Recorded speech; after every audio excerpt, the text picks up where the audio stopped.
Bonsoir, je suis Abdessalam Boujadraoui. Aujourd'hui, une question majeure.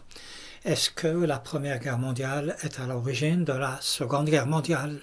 Ma réponse est sans la moindre équivoque, absolument pas. Et je m'expliquerai sur ce sujet juste après quelques explications au préalable. Alors, cette question majeure s'inscrit dans ce que je vous avais dit auparavant, à savoir que le temps n'a pas d'existence. En ce sens, je vous invite soit à regarder mes anciennes vidéos sur ce sujet, ou bien à lire sur mon blog le même thème, un petit coup d'œil. À la description, vous trouverez tous les liens utiles. Donc, je vous avais dit que le temps n'a pas d'existence et il faudrait considérer les événements et les regrouper en des événements logiques que j'ai appelés événements. Exemple, Première Guerre mondiale est un événement achevé, fini. Seconde Guerre mondiale est un autre événement achevé. Et la guerre de 1870 est un événement à part entière. Alors, pour rappel, un événement donc, est une collection d'événements, de circonstances, de faits, de quelque chose qui possède, l'événement possède donc en lui-même une logique et une cohésion. Une fois qu'un événement est achevé, il n'a rien à voir avec un autre événement qui lui-même est achevé. Bien sûr, deux événements peuvent être consécutifs, bien sûr en eux, des événements peuvent survenir ici, par exemple en Europe, surviennent en Afrique ou bien surviennent ailleurs. Le point important est que, je le rappelle, l'événement est une collection de circonstances, d'événements, de faits, de bouleversements qui sont liés, qui possèdent une liaison interne, logique et cohérente. L'autre fait important est que lorsqu'un événement est achevé, il n'a rien à voir, il n'a plus aucune relation avec un autre événement, et je l'explique par ceci, c'est que les événements ne possèdent pas de conscience, les événements ne décident pas. Et les événements sont inertes, ce sont les humains qui créent des liaisons, ce sont les humains qui décident. Si on trouve une relation entre deux événements, ça veut dire que soit nous n'avons pas achevé le premier événement, ou bien nous avons créé artificiellement une relation de cause à effet. Et justement, j'aborde l'élément de base avant de répondre à la question majeure, et que il y a ce qu'on appelle les causes à effet. Lorsqu'on aborde les causes à effet, il y a plusieurs façons de voir. On peut voir une manière scientifique, c'est-à-dire qu'un événement scientifiquement provoquera un autre. Et l'événement qui a provoqué cet second événement lui-même possède une cause qui est elle-même un événement. Alors, les gens qui font l'informatique le savent. Événement A provoque événement B qui provoquera C, et ainsi de suite. Mais en science, à chaque fois que l'on reproduit l'événement, il va se reproduire dans son intégralité de façon automatique. Ceux qui programment en informatique le savent. Mais lorsque cela considère les humains, ce n'est jamais quelque chose qui va se reproduire de manière automatique. Alors, s'il vous plaît, faites très attention. Ne pas confondre la causalité qui existe chez les humains avec celle qui est scientifique. Cela n'a rien à voir. Petit rappel sur la causalité, avant de passer à la Première, à la Seconde Guerre mondiale. Alors, chez les philosophes, chez les historiens, alors ça pose un grand problème chez les historiens. Alors, ils disent que lorsqu'il y a un événement, il a une cause. Et cette cause elle-même possède une autre cause qui venait avant. Et cette cause, donc en troisième position, a besoin d'une autre cause en quatrième position, jusqu'à ce qu'on arrive à une cause primaire. Alors ça, c'est une aberration. Pourquoi? Parce que l'on considère le temps en tant que quelque chose de linéaire, et on considère que le temps a une existence au lieu de parler de durée, et qu'il y a le passé, le présent et le futur. Alors, on aborde maintenant cette question majeure. Est-ce que la Première Guerre mondiale,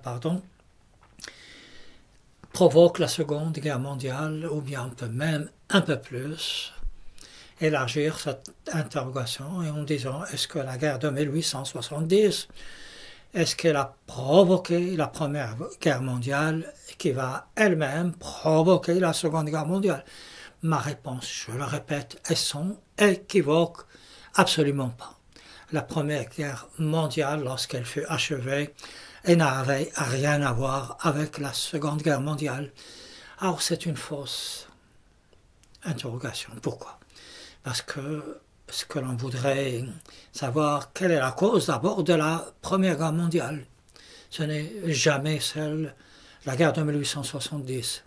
Ce qui a provoqué la Première Guerre mondiale, c'est avant tout la vanité des humains, l'arrogance des humains, les ambitions démesurées des humains. Et je vous invite, alors ça vous le trouverez ça facilement sur l'internet, les discours du Kaiser Guillaume II, qui est au mois d'août, au niveau du Reichstag, prononçait un discours guerrier. À aucun moment, Guillaume II, le Kaiser, n'a essayé de discuter avec les Français et leur dire ah, c'est idiot, ce serait idiot de rentrer dans une guerre. Pourquoi? Parce qu'il pensait que les Français préparaient une guerre contre lui. Alors ça, je vous invite à retrouver ces discussions. C'était une arrogance, c'était une folie, c'était une vanité. Voilà ce qui va provoquer la Première Guerre mondiale. Et lorsque le Kaiser s'est aperçu de sa méprise, lorsqu'il s'est aperçu qu'il s'était complètement trompé et qu'il allait vers une guerre meurtrière, il est parti voir les généraux et les maréchaux, leur dire s'il vous plaît, ne faisons pas cette guerre. Les autres lui ont dit trop tard. La machine est lancée, ils ont dit trop tard, non pas parce que c'était trop tard, mais parce que ils obéissaient à leur folie, ils obéissaient à leur vanité, ils obéissaient à leur, je ne sais pas comment leur dire, à une vision masculine et virile de la guerre. À aucun moment il dit que la paix était meilleure que cette guerre qui va venir, qui était sordide. Mais malheureusement, le seul à l'avoir compris, c'était Jean Jaurès. Il leur a dit « Arrêtez s'il vous plaît, vous allez vers une folie. » Et notre folie l'a tué, on l'a assassiné pour pouvoir continuer dans cette guerre. Ce sera toujours, la guerre sera toujours la folie humaine, ce sera certainement jamais l'événement guerre 1870 que maintenant on va considérer en tant qu'événement. Et lorsque la Seconde Guerre mondiale va survenir, auparavant on a dit jamais ça, la dernière des dernières, la dernière des dernières. Là exactement la même chose s'est répétée. La folie humaine, destructrice, l'arrogance, le désir du pouvoir, les vanités, ont fait que l'on va recommencer les mêmes erreurs. Dire que la Première Guerre mondiale était là, à l'origine de la Seconde mondiale, c'est la chose la plus stupide qu'on puisse dire parce que cela va entraîner quelque chose dans notre mental, à savoir que les événements sont une fatalité que nous supportons. Je le répète, toutes les guerres, pratiquement toutes, ont toutes pour origine la folie de mesurer des humains.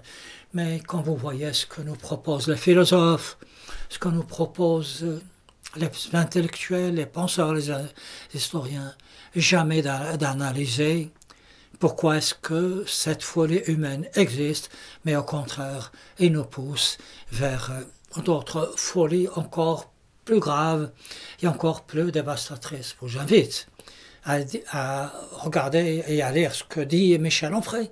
Il est en train de nous induire vers quelque chose qui est une fatalité, à savoir le choc des civilisations. Et finalement, pour lui, entre musulmans et occident. Et ce choc des civilisations, il n'a jamais existé parce que quelque part, il n'y a pas de lieu qu'il existe parce que finalement, les musulmans, ils sont préoccupés par autre chose. Ils ne savent même pas qu'il existe un livre de Samuel Huntington qui s'appelle Le choc des civilisations. Et Michel Onfray, avec ses amis, fait tout pour nous pousser vers une folie destructrice, pas lui et d'autres personnes, que je cite dans mon livre La création, ou plutôt la fabrique de chocs de civilisation et des opinions, ou bien dans un autre ouvrage, qui porte le nom de Un discours sur les influences et les manipulations en Occident. Donc pour résumer, la Première Guerre mondiale n'a jamais prouvé la Seconde Guerre mondiale. Pas plus que la guerre de 1870 n'a jamais provoqué celle de 1914. Elles ont toutes pour origine toujours la même chose, la folie humaine. Alors je vous invite à regarder mon blog abdussalamboujedraoui.com. Voilà, c'est tout ce que j'avais à vous dire. Je reviendrai la semaine prochaine, toujours sur la notion de temps qui n'existe pas et sur les événements. Je vais parler d'un événement, pardon, je suis désolé, j'ai de mal à prononcer ce terme que j'ai inventé moi-même.